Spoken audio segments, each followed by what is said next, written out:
Γεια σας παιδιά!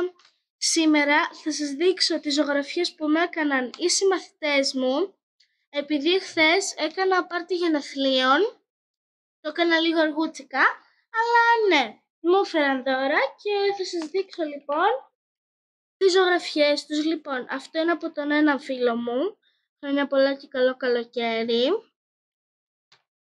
ωραία. Το άλλο είναι από τον άλλο φίλο μου, χρόνια πολλά Λιδιάνα τα εκατοστή της Blackpink. Και παιδιά το άλλο το έχω λατρέψει πραγματικά. Εδώ δείτε, τι έκατσε και μου φτιάξε. Παιδιά, αυτή είναι η αγαπημένη μου ζωγραφιά. Εκεί είναι το όνομα, γι' αυτό κρύβω. Είναι τέλειο, θα σας διαβάσω τι γράφει. Χρόνια σου πολλά Λιδιάνα τα εκατοστή, ό,τι επιθυμείς να το έχεις και το όνομα. Αυτό ήταν το σημερινό βιντεάκι, ελπίζω να σας άρεσε. Γεια σας!